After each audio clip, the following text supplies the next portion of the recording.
Welcome to the latest episode of Spooky Movie Time with Scary Gary. This is our 15th episode. I bet you're wondering about the hat change. Well, it's in honor of our theme this time, which is St. Patrick's Day.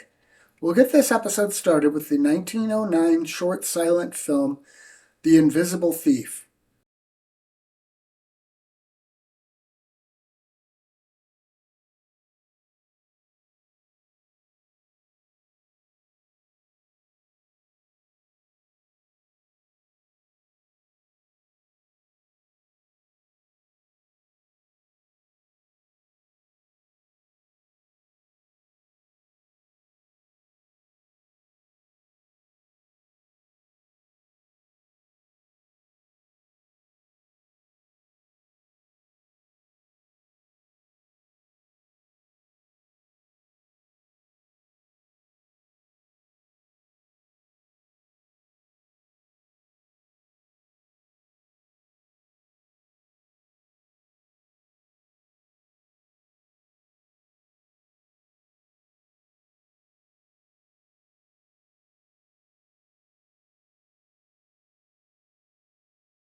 I bet you noticed that film isn't really tied to St. Patrick's Day.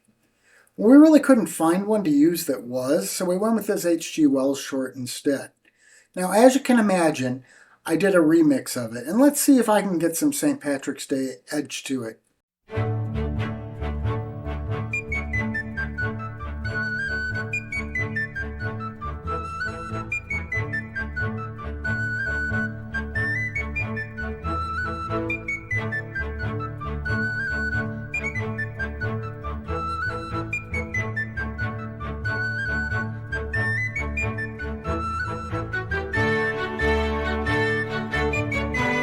Ooh, this book looks like something I'd like to have.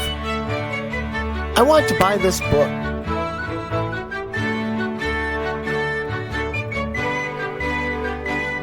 Here you go. Thanks. No, thank you. Bye. Goodbye.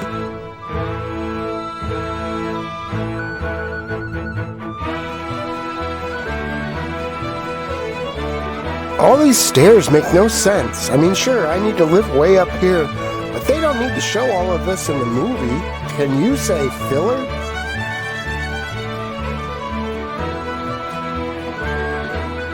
Finally!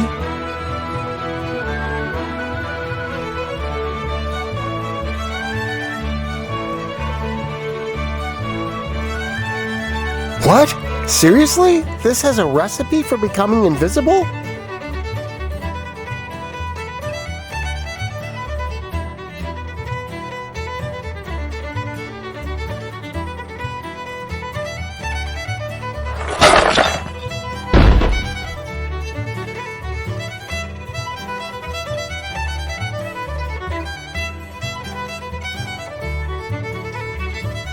What are the odds? I have all this stuff. It's almost like the people making this movie made it very convenient for me. Hey, maybe they could have used some of that stairs time to make me try to find this stuff.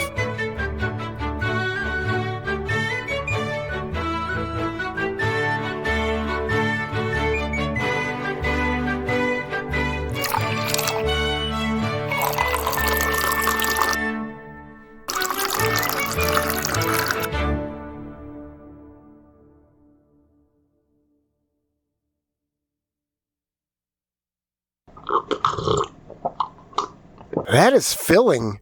I don't feel so good. Well, I'll drink the rest anyway. Hey, it's hot in here.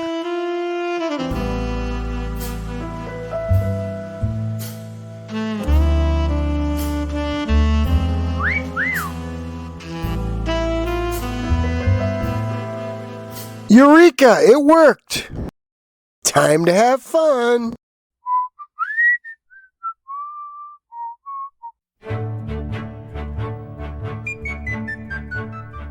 Bye. Goodbye. See ya.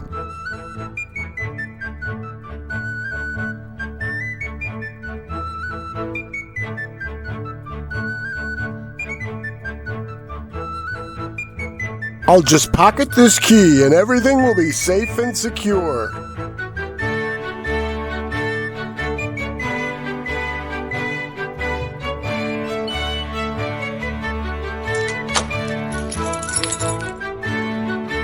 You can't keep me out.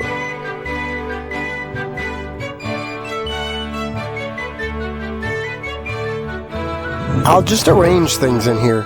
They will freak out when they see it. Now to see what's to be had in here. Ooh, what's in here?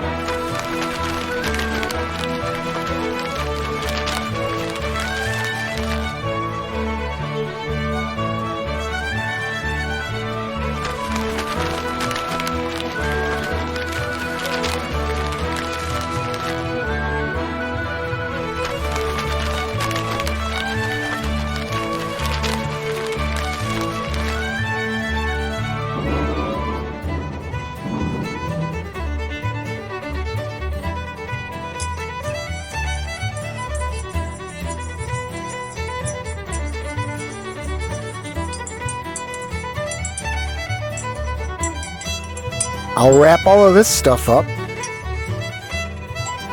And let's tie it up.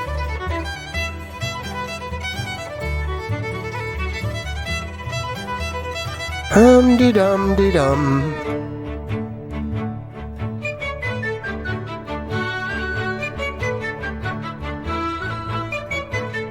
Let's set this here.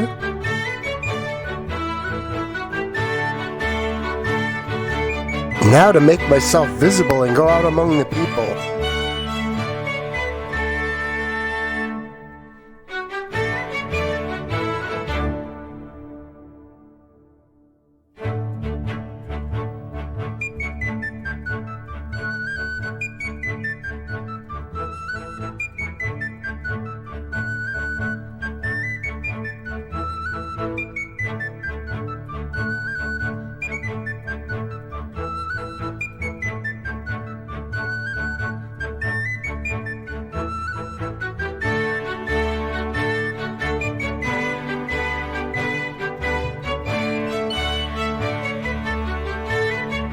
Hey, I've been pickpocketed. Me too.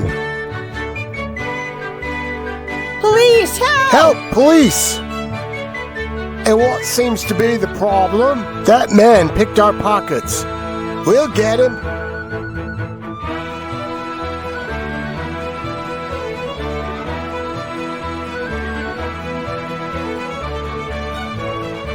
Aye, you, stop, or will y'all stop again?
We'll get to our main film shortly, but first, let's check in with our remote reporter, DB Lovecraft. DB, have you ever been to Ireland? Well, I'm actually here now, but I guess you mean in the past? Yeah. Well, I lived in Europe many years ago and worked as a reporter all over the area, so yes, I've been to Ireland many times. This is the first time I've been back in more than 100 years, though. I bet a lot has changed. It sure has. While our feature was filmed in Ireland, that doesn't really factor into the story at all. We're going to be watching 1963's Dementia 13, so let's get that started now.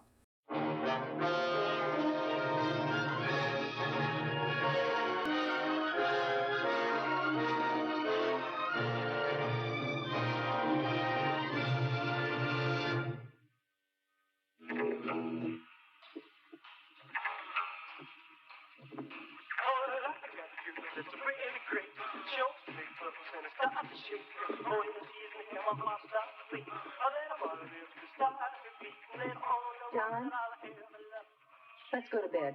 I want to take the boat out alone. I'll be up later. No, I'll go with you.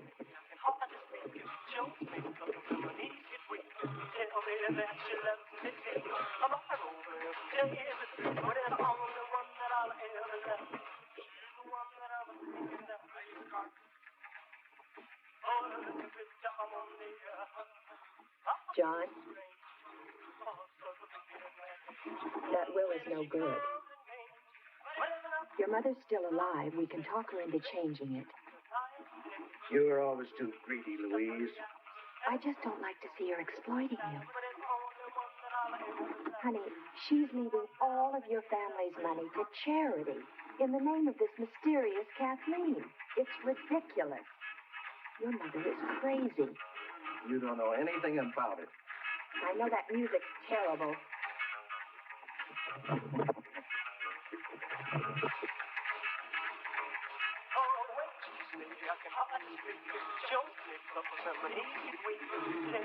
John, you're rowing too hard. Let me row. You're concerned about me, Louise. Is it my heart? Yes. You're only a member of the family as long as you're my wife. If I die before Mother, you're a stranger. Entitled to nothing. Now you've done it. Where are the pills? In the coat. She's the one that I'm thinking of. It's empty, you idiot. Well, when she comes and pays, well, I can say,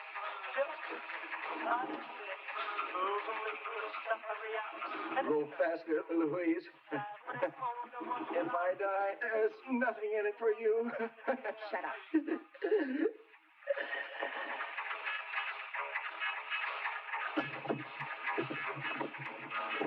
John? John!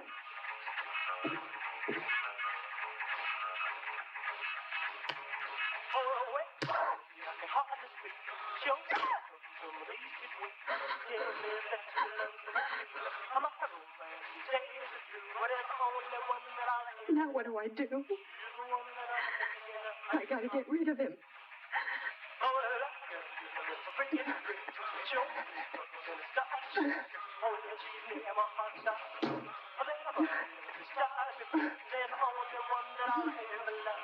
She's the one that I'm thinking of.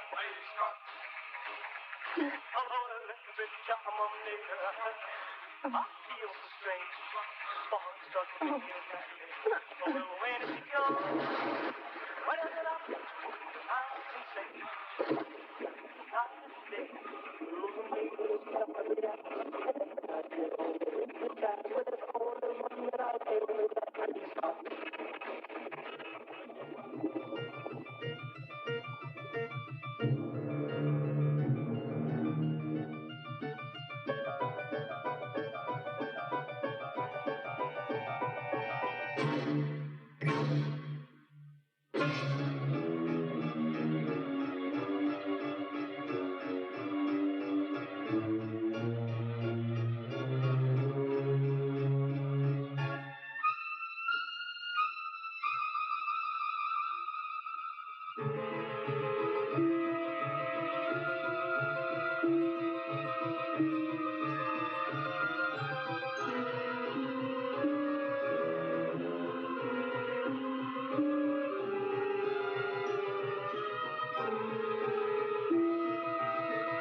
Get rid of his things.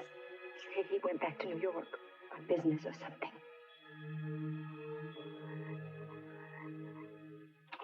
Mother, I am terribly sorry, but I have received an urgent wire from New York. Since I must leave tonight, I will be forced to miss Kathleen's memorial ceremony. But you all know my thoughts will be with her in loving memory.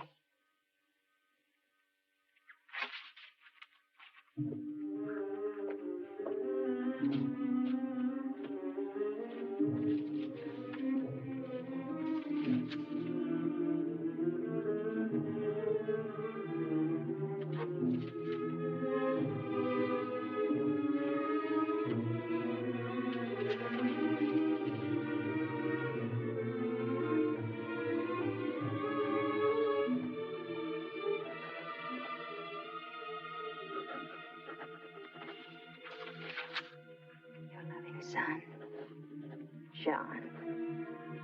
I'll pack some things he would have taken. A suit, some shirts. Finally rid of him. I know I can handle his mother without him around. She's half crazy anyway. I can get rid of her, one way or the other. I'd better watch out for his brothers, though. Especially the older one, Richard.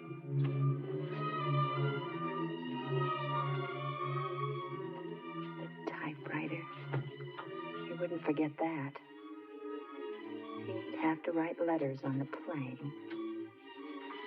I wonder if they'll rot underwater. Everything.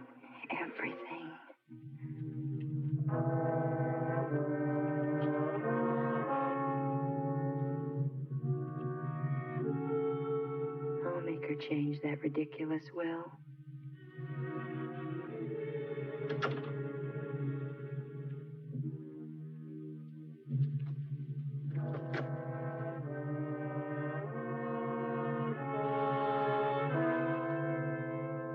Your loving son, John. Fat John.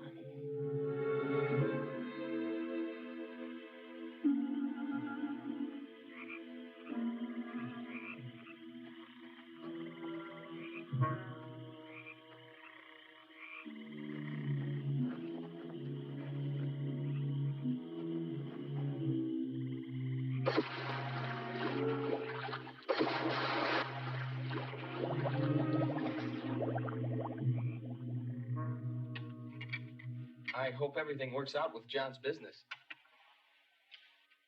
I'm sure everything will be fine. Your brother's always had a way of solving his own problems. I'm sorry we're in your way. What do you think of Ireland and Castle Halloran? Ireland's fine.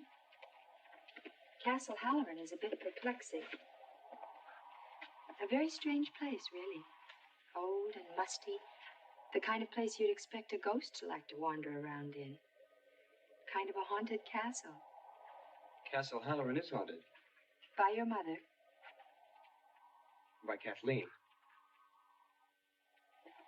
I know very little about her. In fact, I didn't even know you had a sister until we arrived here. There's not that much to know about her, really. My mother was about 40 when she gave birth to Kathleen. It was like a gift, she used to say. An apple for the starving and Kathleen for me. She even had a poem. 3 sons, each who would marry and go away. But little Kathleen would always stay. It's engraven on her little tombstone now. How did she die? She drowned in the pond.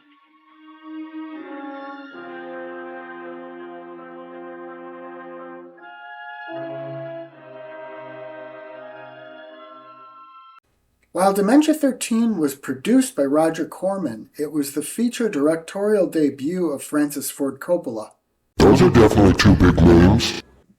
They are, but the main actor is well known to fans of Star Trek. DB, I know you said you liked that show. Do you recognize him? He looks familiar.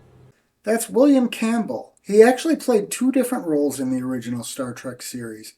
The first was the godlike child character Trelane in the episode The Squire of Gothos. I love that one. It's definitely a popular episode. He also played the Klingon commander Koloth in The Trouble with Tribbles. Ooh, another favorite. He actually reprised that role in an episode of Star Trek Deep Space Nine. Well, let's get back to the movie and we can see another type of flying transportation. Passengers arriving from London and Cork. Aer Lingus Irish International Airlines wish you Kate Miller. Your baggage will be delivered shortly on the conveyor belt. Passengers traveling onwards by air today should check at the passenger service desk. Excuse me, miss. Are you Kane? Yes, hello. Oh, I'm Billy, Richard's brother. I came to get you. Oh, hi. I'm so happy to meet you.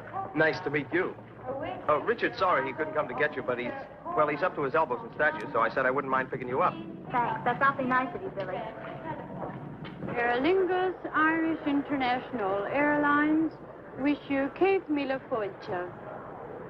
Your baggage will be delivered shortly on the conveyor belt. My oldest brother, John, had to leave early this morning, but his wife, Louise, is still here. She's from America, so you won't get homesick. That's my bag. Oh.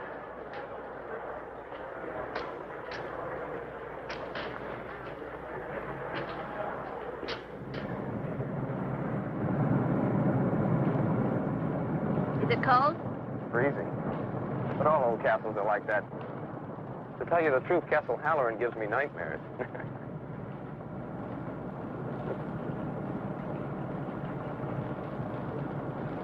There it is.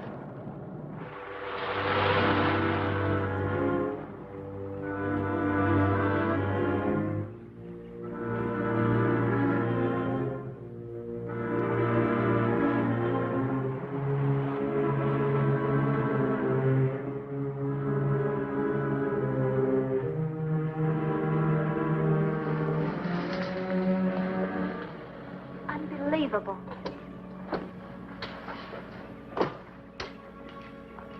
We'll leave the luggage for a minute.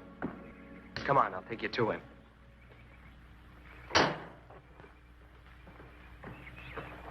This is where he works.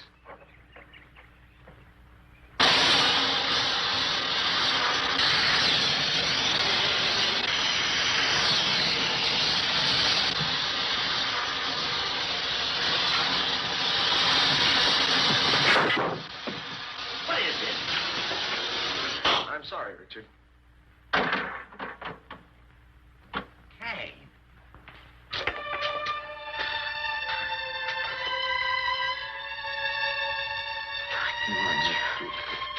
Oh, I'm sorry I didn't pick you up myself, honey, but I wanted to finish this statue. You look wonderful.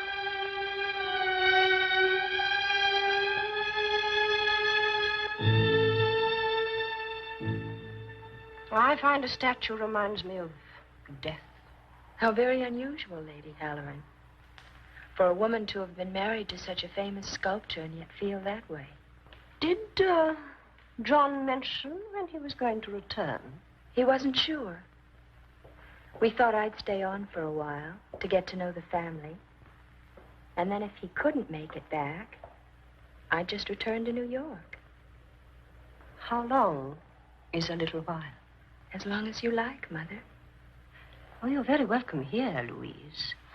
As long as you understand the privacy of our personal duties. I speak of the ceremony tomorrow. I'm sure John explained it to you. I'm afraid John was usually too busy to talk much about the family. That's why I'm so happy to be here, finally. You will have a pleasant stay. And I'm sure you can find something to occupy your time during the ceremony. It won't take very long. Perhaps I am superstitious. But I think it's important that only the immediate members of the family should give their thoughts to Kathleen.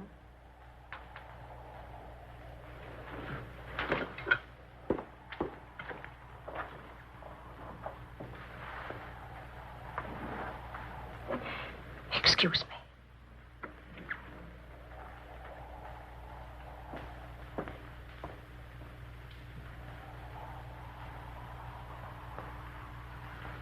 Mother, I don't care what tragedy hangs over this family.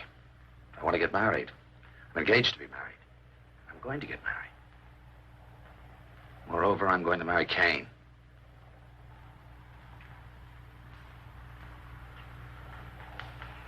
Mother, Kathleen's dead.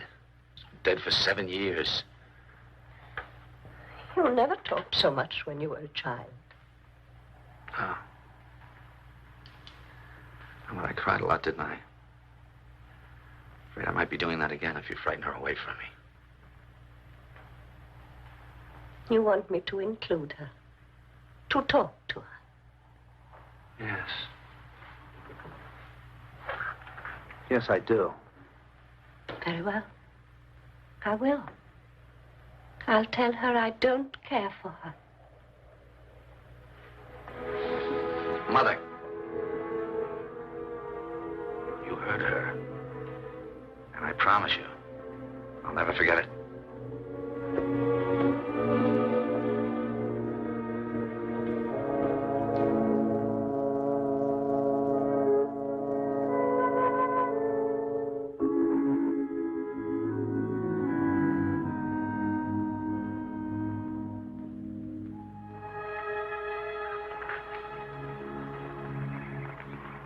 But you said you didn't ride very much. I don't. I'm just showing off because I finally got you to myself. Good morning. Oh, good morning, Louise. It's nice to see you're enjoying yourself for a change. The mood around this place isn't good for her. She may be right. Especially an American girl. You can tell she's been raised on promises. What are you going to do about that? What are you going to do about that? I don't understand. So you squirming when Mother read the will. You gave John enough dirty looks to give him a heart attack. Don't joke about that. You know he has a bad heart. But I know you didn't mean anything by it. You know, I think you ought to spend more time with your wife-to-be. You're an intelligent woman, Louise. You notice things, size people up. You know when they're happy and know when something's bothering them. I want you to do me a little favor. Of course. Keep that microscope you've got built into your eye off of me. I'll see you.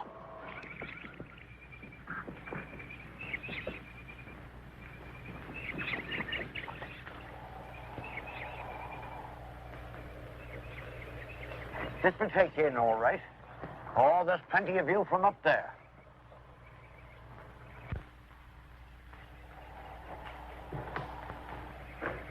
Must be very interesting to know about all the secret passageways. Oh, I know them all. I've been here 20 years. 20 years. How wonderful. Ah, well, you know how it is. You get used to a family, and you get to like your room, and you get to know the run of the house. And before you know it, there you are. 20 years. You must have been here then when, the little girl. Ah, yes. That was a sad thing, that was. Lord Halloran was a much-loved man, and he invited one of the country fellas up here for his wedding. Oh, a big wedding that was, a big banquet, and everyone invited. She was all dressed up as the bride, running about to her heart's content all over the place. There's never been a wedding here since. What about Cain and Richard? Well, it's not my business, but I wouldn't be betting you'd see another wedding here. Well, I must go back to work.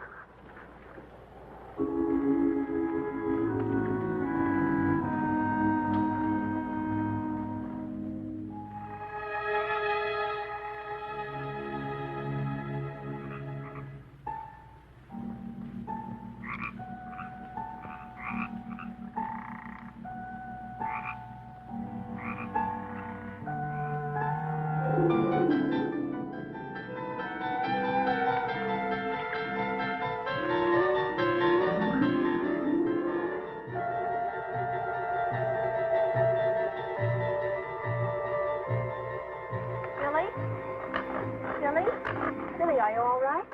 Oh, hello, Kane. Oh, sure. I'm fine. I was just remembering about Kathleen. Kathleen. Oh, yes, little girl. Richard told me all about her. We used to play together right here. Sometimes I think I can still hear her laughing, just like then. Is this the pond where... Yes. She was missing all night. Mother was frantic, almost uncontrollable. Next morning, we found Kathleen floating in the water right over there. I'm sorry, Billy. No, Kane, I'm sorry. I'm not always so morbid. Just the funeral ceremony is today.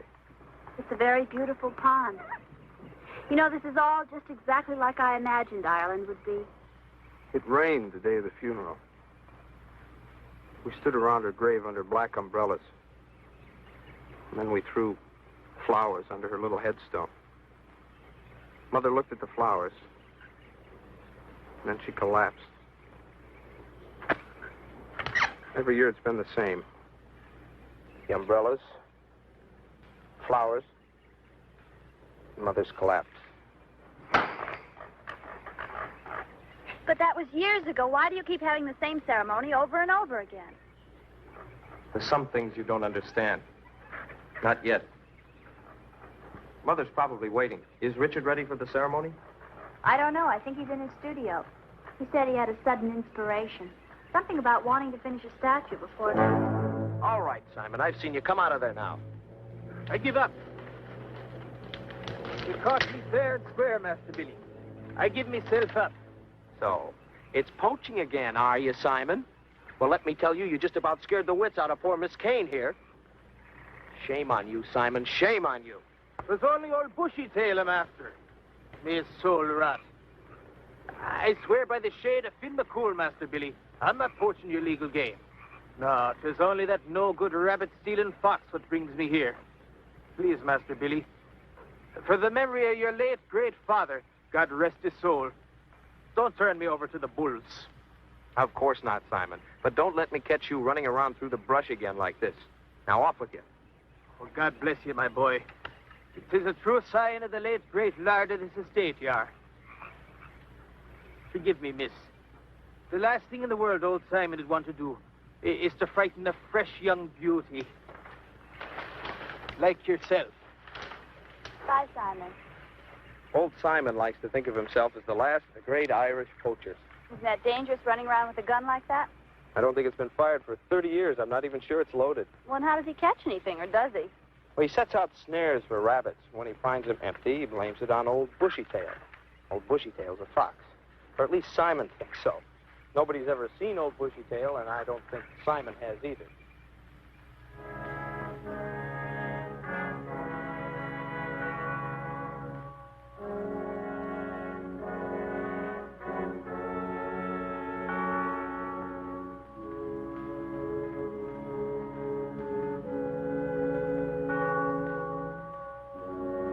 DB, did you know this movie was originally conceived as a low-budget psycho-type film? I didn't know that. Also, it was originally supposed to be titled simply Dementia, but when they found out there was another film by that name, they added the 13 to it. I thought titles aren't covered by copyright, so they should have been able to use it, right? Sure, there's no legal reason they couldn't have used the original title, but for some reason they chose to change it. So what prompted the change then? I'm not really sure. Now let's get a bird's eye view of the next scene as we return to our film.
Please, let me help.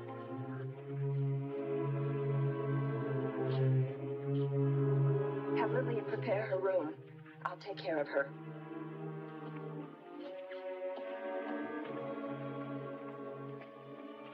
What happened? One of the flowers died when it touched her grave.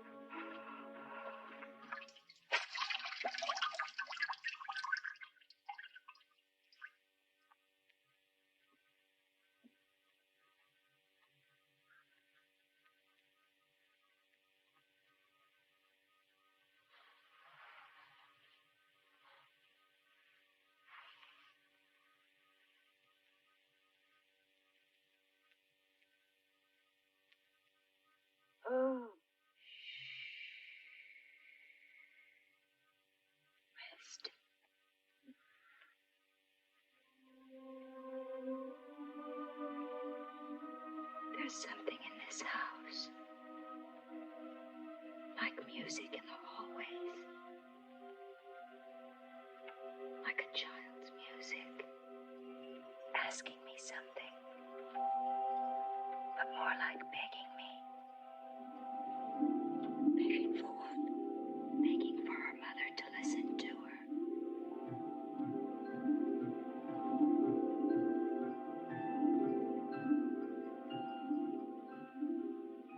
You know, I heard her.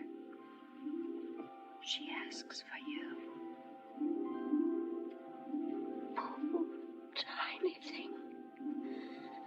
She wants you to listen to her. To watch for her signs. I do try. You know what she wants. She'll tell me. I promise you. She'll tell me. Now rest. She'll give us a sign. I promise you.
lost?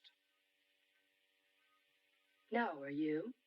I think you'll find that you're in quite the wrong part of Castle Halloran to find your room. Good night, Louise.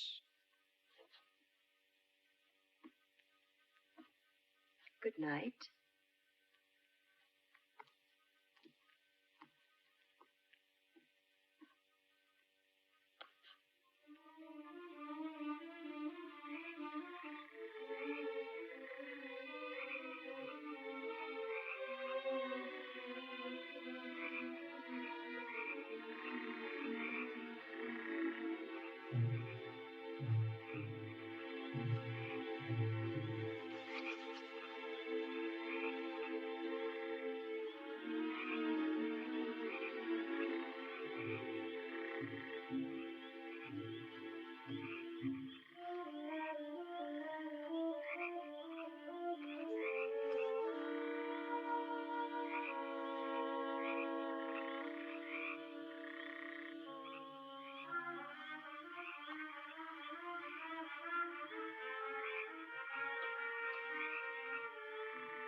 The scene we just watched was the one that sold Corman on the movie. Coppola wrote a draft script overnight, and when he described that scene to Roger Corman, the movie was greenlit. It is a stunning scene. Too creepy for me, but stunning. I almost get a Creature from the Black Lagoon kind of vibe to it, but then it shifts.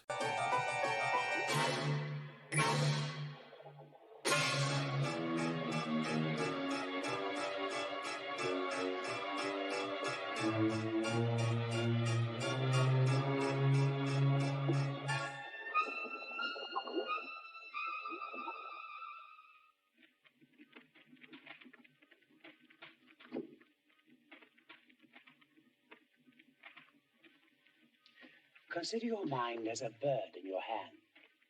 When it's relaxed, it lies quiet and easy. But when it's tense and frightened, it strains to leave you.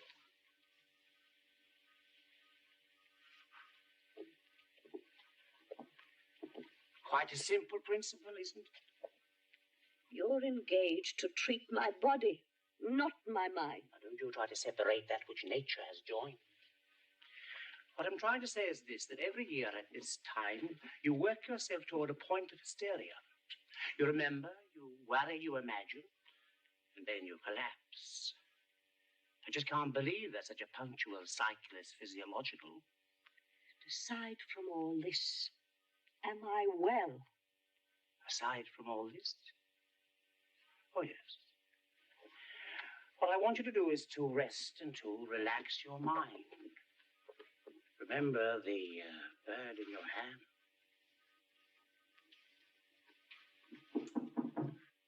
Come in. Will you bring us some address for Madam, something youthful and cheerful, so that we can have lunch on the terrace? And my daughter-in-law, Louise. She isn't in her room. I don't think she slept there last night, if you are to ask me. Yeah, but nobody's asking you, little girl. Now, hurry up with the lunch, or I'll wish 5 years of spinsterhood on you. I must know where Louise is. I never noticed this interest in your daughter-in-law before. Will you please find her, Lillian? Yes, ma'am. Her ladyship's summer dress. Anything will do.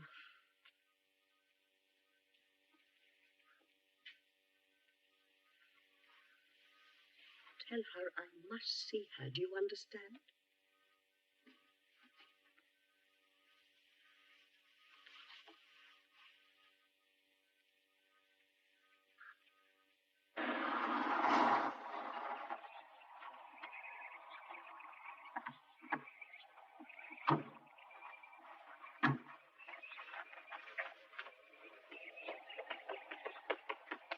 Excuse me, Mr. Halloran. Your mistress sent me to find your sister-in-law, Louise. Have you seen her, sir? I'm sorry, Lillian. We left pretty early this morning. She's not in her room? No, sir. Her room wasn't even slept in. Try asking my brother. Yes, sir. Luncheon is served on the terrace. Thank you. I wonder where she is. I don't know.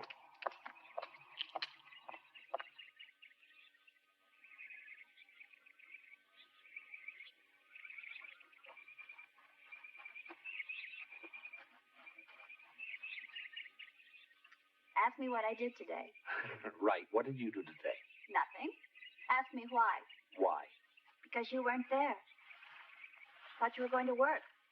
If you're going to be my wife, you'll have to be of the trusting, silent variety.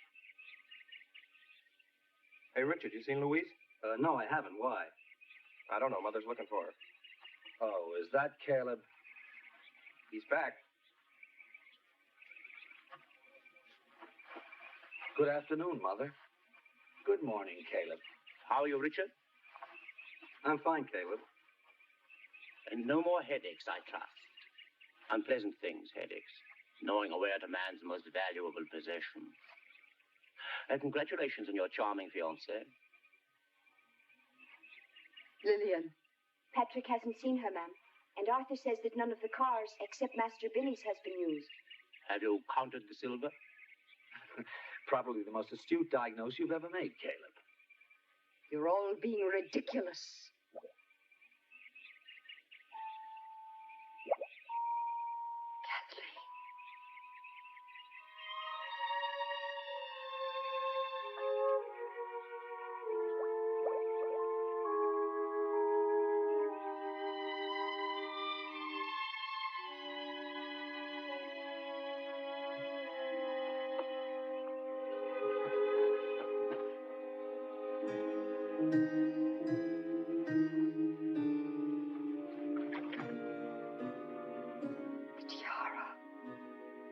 She wants the tiara. Dolls? Now, this is ridiculous. Put it away. Probably belongs to the gardener's child. Now, this is very bad for your mother.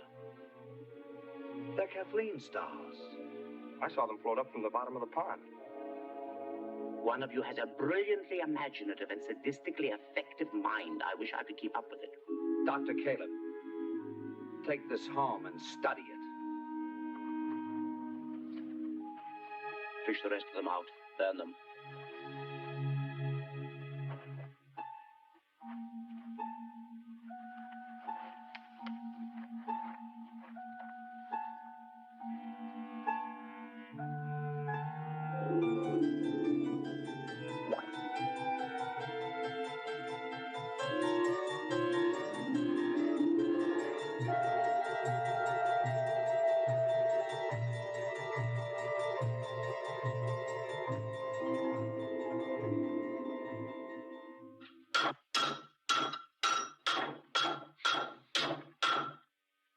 Gonna pound it all out on that one little piece of metal? I don't know. You know, sometimes I get the feeling you think I'm some sort of a Christmas tree decoration. Hang me up and look at me on all the happy days, and tie me up in a box and put me in a closet when it gets gloomy. You knew what I was like. Oh, yes, I knew you were quiet. But when we first met, I could sit next to you in that little apartment watching you working and thinking for hours. It's this place, you know it is. What do you want me to say? Nothing. Kane. Believe me, I am sorry. I don't care whether you're sorry or not. Oh, Richard. Richard, I know there are a lot of things running around in that beautiful head of yours. I know that one of them is you love me. Of course I love you. You must understand. Ever since Kathleen died, my mother's been running around with some sort of crazy guilt. Looking at every one of us. Trying to put it on one of our heads. Billy was only 13. 2 months after it happened. He used to wake up in the middle of the night and come screaming into my room because he had nightmares about her. My own father died with his wife refusing to see him. Now I feel it's been passed on to me. I've got to wait. I've got to watch. Until I can make some sense out of all this. I leave it up to you to decide whether you want to sit and wait with me.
DB, did you know the final script was also delivered very quickly? No, I didn't.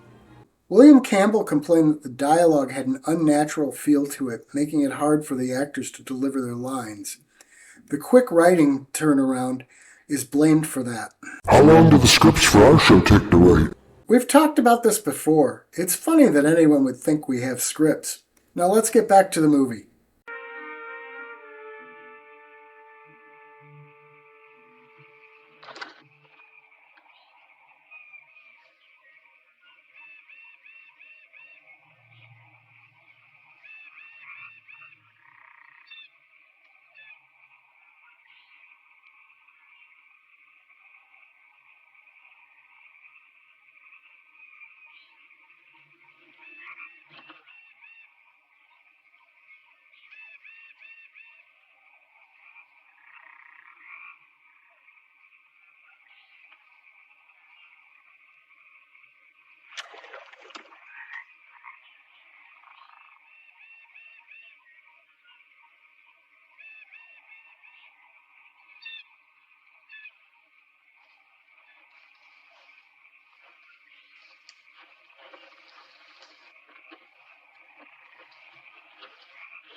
What do you think of the pond, Arthur?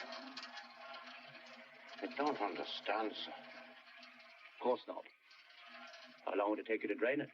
Well, I don't know, sir. I've never drained it before, and I don't know that I drain it properly. There are 3 gear channel doors on the pond. Open them. If I was you, I'd save that up for a visit to my office. You're losing weight.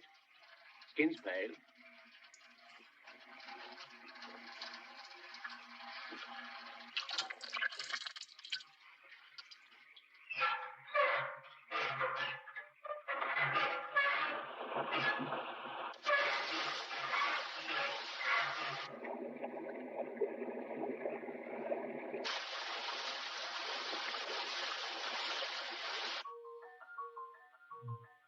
Always loved the tiara.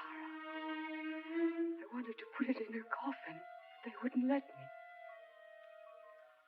I'll bring it to her playhouse and put it with her other things.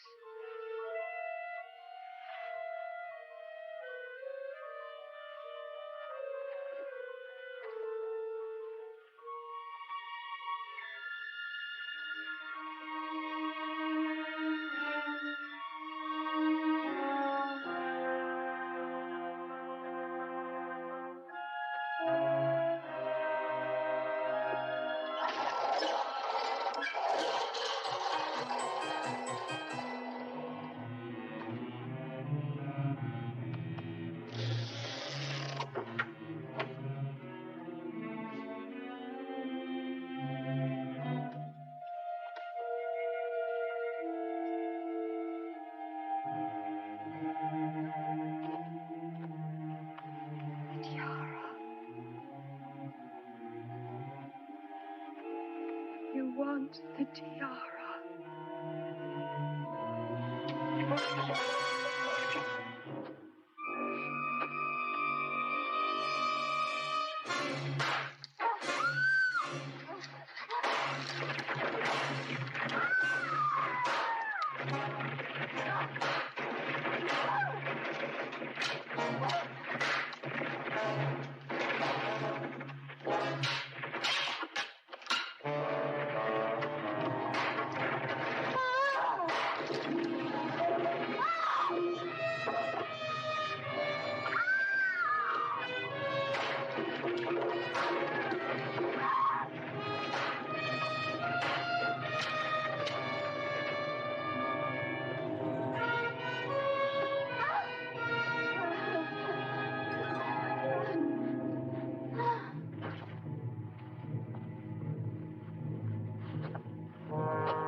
Richard! Richard, please come! Somebody, please come! Lillian, call the doctor. Will it be Dr. Caleb? Anybody, and get Richard here.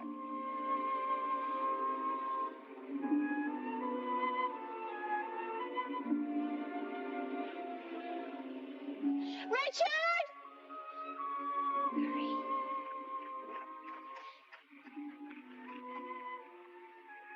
Still breathing.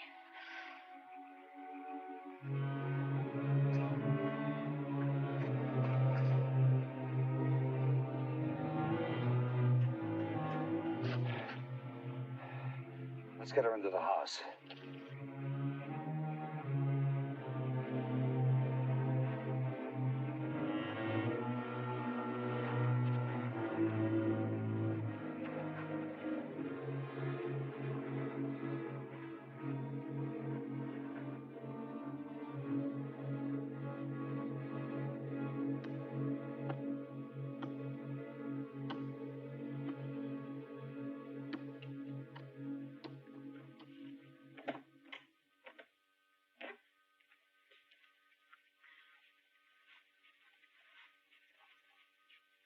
Why don't you go to bed, Billy? I will in a minute. You're going to get all depressed sitting here by yourself. Did you ever see where my room is? You have to go down a corridor where nobody's lived for the past 50 years. And up a flight of stairs where my great-granduncle or somebody tripped and broke his neck. And then past the spot where my grandfather died of a heart attack. I'd rather be depressed here than there. Poor Billy. No wonder you used to get all those nightmares. Used to. I still get them. What are they like? Are they terrible? I don't know. They're more strange than terrible. I'm always a little boy, and I'm in my room. It's late. I hear somebody outside making a kind of a scraping sound. I get out of bed, look out of the window, and there's a man climbing up the wall, coming closer toward my window. I yell for my mother, and she comes into the room just as the man is coming in through the window. I hold onto her legs, crying. I'm so small, I only come up to her waist. The man is in the shadows. You can almost recognize him, but not really. He says that he's insane, and that someone else in the room is insane also, and that he's going to nod his head. And when he does, that other insane person will nod their head. He nods, and I look up at my mother, and she's nodding her head. By the way, the scene of the poacher getting beheaded wasn't in Coppola's original version of the film. It wasn't? No, after screening the film, Roger Corman demanded changes, and Coppola refused. So Corman did the changes himself.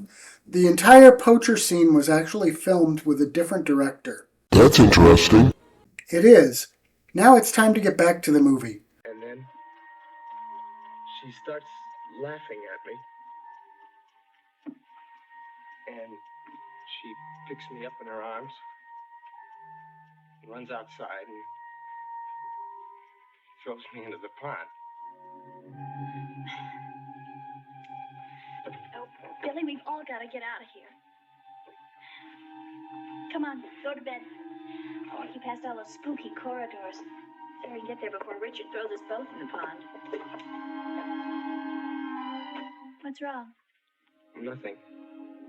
You just made me realize the man in my dream who climbs up my wall is Richard. I'm sorry. I just never thought of it before. Just a dream.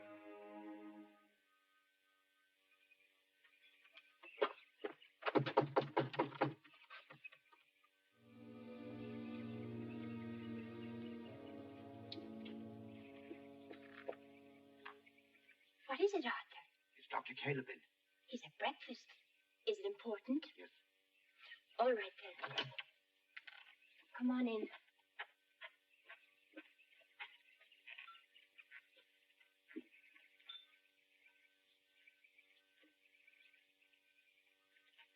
Excuse me, but Arthur's here. He says he has something important to tell you. Excuse me.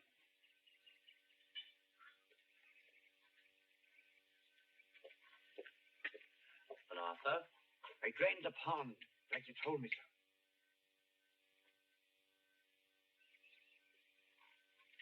And there's something there I think you'd want to see. show me.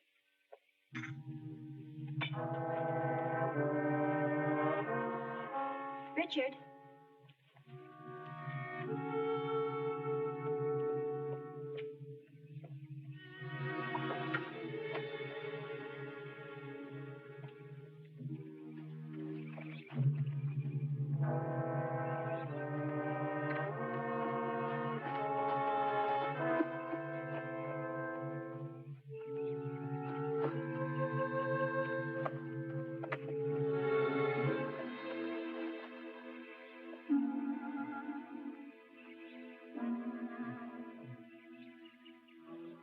A shrine.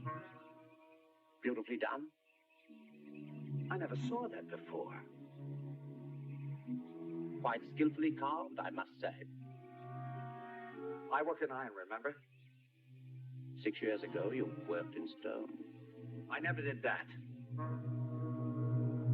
Every one of us worked in stone. My father loved teaching us. Someone else did that, I didn't. No one else pursued this inherited talent. Nobody? Leave him alone. He told you before he's never seen it, and he meant it. Come on, Richard, let's go. No. He's trying to play a game with me, don't you see? Your mother lies in bed in a state of shock caused by something or somebody. I don't call that a game, Richard. Has the all-seeing doctor noticed that a certain money-hungry, conniving little woman has left our midst? That my mother in her struggle clung on desperately to a very valuable diamond tiara. But I think that shrine has been in that pond for 5 or 6 years. I don't think that 5 or 6 years ago Louise had even heard of Castle Halloran. Do you? What do you want out of this, Doctor? Oh, I don't know. Just the solution to the nightmare that has disturbed this family for 6 years. After all, I am the family doctor, you know.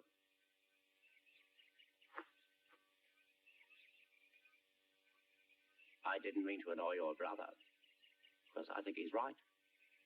I think Louise did try to steal your mother's tiara, and I think she'll come back. I think she's hiding somewhere in town. Will you help me look for her? Sure, if you want me to. I do. Because your brother's upset, and the young girl, too. That leaves the two of us. What do you think? Sure, I guess you're right. We look for her tonight.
I told you not to follow me. Look at you. You're frightened to death.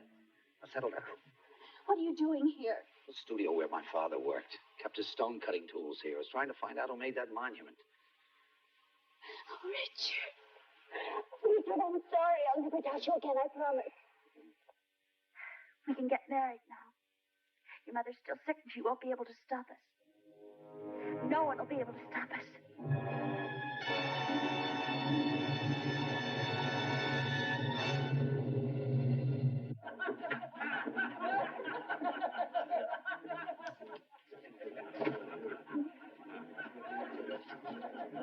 Well, this is the devil's own climate. Good for the grass and the country doctors. If I to survive by treating the common cold, I might as well retire. Too large Irish for Master Halloran. Oh, no, I don't care for any. Oh, just to take the chill from your bones. Drink's the only road to survival in this climate. Despite your useless American education, you're still Irish, you know. Drink up. You know his sister-in-law, John's wife, an American girl. Fair hair, fair complexion, you'd know her. No, I have never seen her. I seen her at the chemist, Doc, about 2 or 3 days ago. Thanks. Thank you. Over here, Billy, nearer the heat. Guinness Beer got a bit of a product placement in the last scene, and it's going to get an even bigger one when the scene continues. Was it an actual product placement deal? Oh, I don't think so, but it certainly got representation. Do you like Guinness, DB? Did you forget the whole dead can't imbibe thing? Sorry, did you like Guinness in the past? I don't remember if I ever had it. Well, as we watch the conclusion of this film, I'm thinking that many of the people in this scene had Guinness at some point in their lives.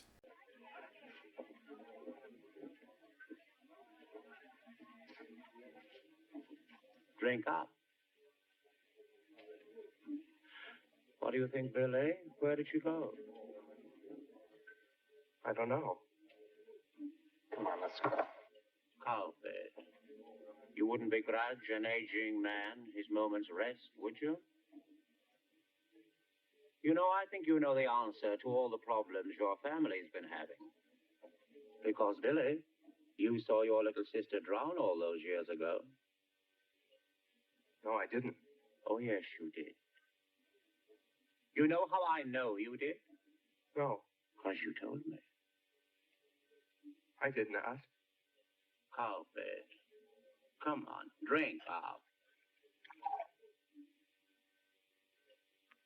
Do you remember all those years ago when you couldn't sleep? Do you remember who it was gave you the little pill that made you sleep? Remember the dreams? Faces in the shadows? The man climbing up your wall? I haven't forgotten. Who was that man? No, I don't know. Who was it that tried to throw you in the pond? Richard. Tell me what happened. What happened to Louise? Fishy, fishy in the brook. Daddy caught you on a hook. Fishy, fishy in the brook. Daddy caught you on a hook.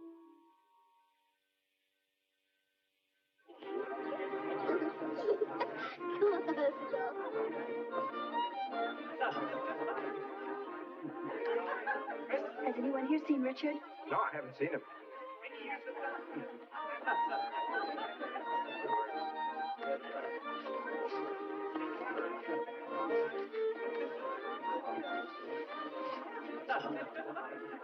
Congratulations. Thank you.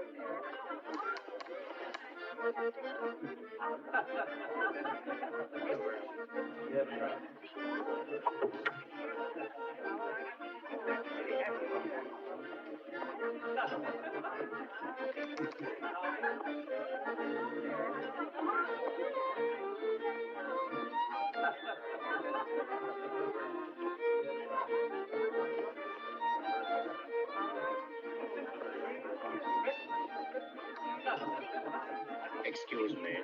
Yes. You know, the one thing in the world that really chills my bones to the marrow is when a pretty girl in a wedding dress looks at me and finds me repulsive. Oh, don't be silly, Doctor. Oh, I'm often silly, one of my major vices.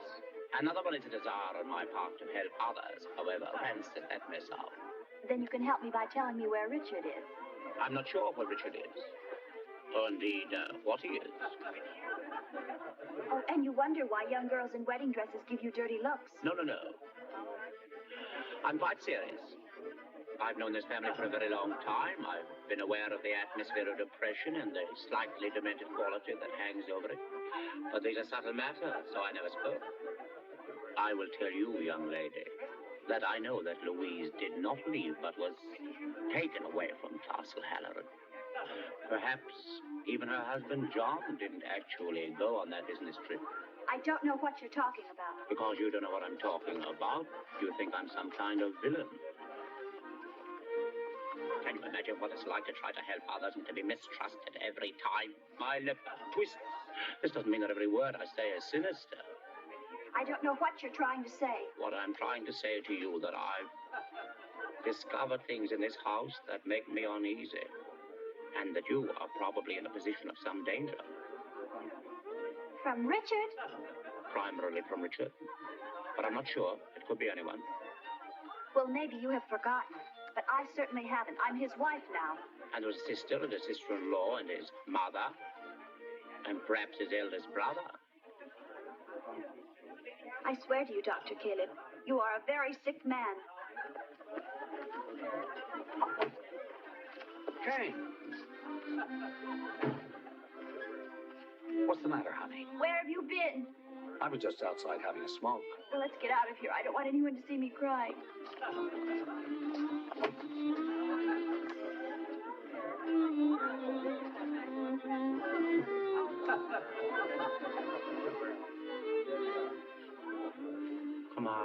Come out wherever you are. These little nursery rhymes are notoriously expressive.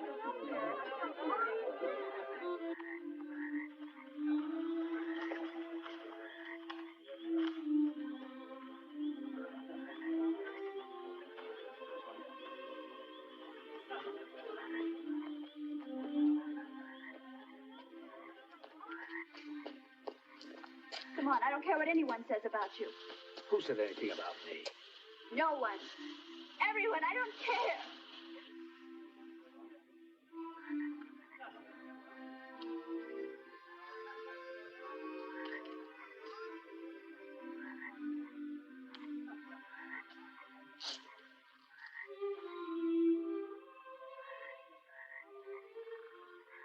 Little fishy in the brook.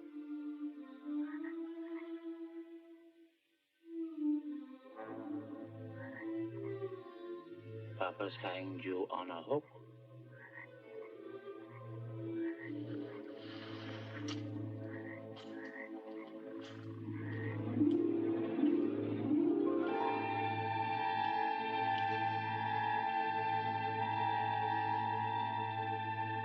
Papa's caught you on the hook.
What is it?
kill me, Kathleen.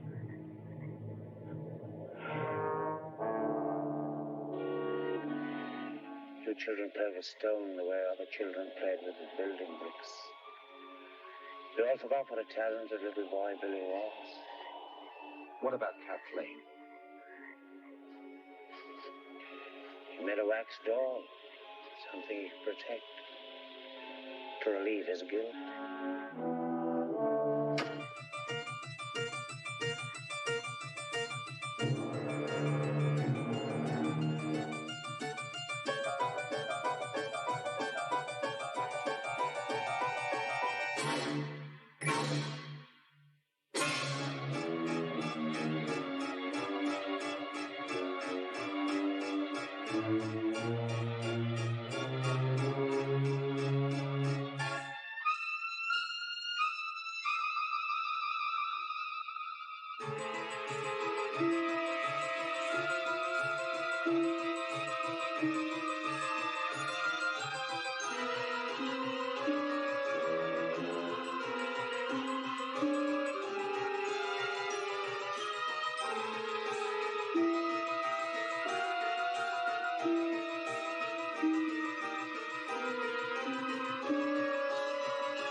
Well, that's a wrap on our movie. It's also a wrap on another episode of Spooky Movie Time with Scary Gary. DB, do you have any closing thoughts? Other than Happy St. Patrick's Day, nothing comes to mind. I guess I would say that if you get the chance, make your way to Ireland for a visit. Or to make a movie, right? Yeah, I suppose so. Well, we'll sign off for now, but we'll be back next month when we'll bring you more spooky entertainment. In the meantime, remember, spooky is a lifestyle, not a season, so always keep it spooky.